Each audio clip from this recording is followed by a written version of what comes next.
కీలకమైన వార్త. రాష్ట్రంలోని వివిధ ప్రాంతాలను పర్యాటక అభివృద్ధి సంస్థకు చెందిన హోటళ్లు, రిసార్ట్ల నిర్వహణ ప్రైవేట్ సంస్థలకు అప్పగించబోతున్నారు. ఇందుకు సంబంధించిన మార్గదర్శకాలు సిద్ధం చేసి ప్రభుత్వ ఆమోదంతో టెండర్లు పిలవాలని అధికారులు భావిస్తున్నారు. విశాఖపట్నం, సూర్యలంక, దిండి, ద్వారకా తిరుమల, శ్రీశైలం, కర్నూలు, విజయవాడ, నెల్లూరు, కడప తదితర ప్రాంతాల్లో హోటళ్లు, రిసార్ట్ల నిర్వహణకు పలు ప్రైవేట్ సంస్థలు ముందుకు వస్తున్నాయి. విశాఖలోని యాత్రి నివాస్, విజయవాడలోని బెర్మ్ పార్క్ నిర్వహణకు కొన్ని ప్రముఖ ఆతిథ్య సంస్థలు ఆసక్తి చూపెడుతున్నాయి. కలెక్టర్లతో సీఎం చంద్రబాబు ఇటీవల నిర్వహించిన సదస్సులో వీటి ప్రస్తావన వచ్చింది.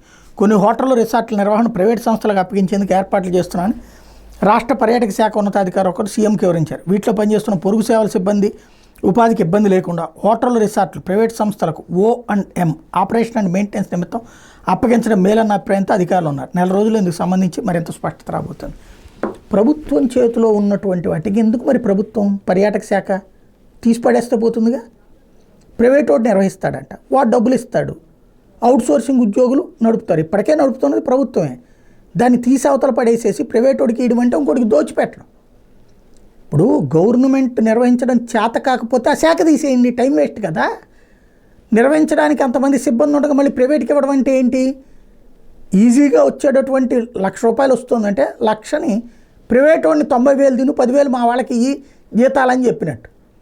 రాసేవాడికన్నా సెన్స్ ఉండాలి కదా. ఇదే జగన్ అయితే కనుక తన కార్యకర్తలకి, నాయకులకు దోచిపెట్టాడు, సోన్స్ అరబిందో వాడికి ఇచ్చాడు, లేకపోతే సుబ్బారావుకి ఇచ్చాడు, అప్పారావుకి ఇచ్చాడని రాసేవాడు. అదే ఇక్కడ వచ్చేటప్పటికి అదేదో దేశ ప్రయోజనాల కోసం ఇచ్చినట్టుగా బిల్డప్ క్రియేట్ చేస్తారనమాట.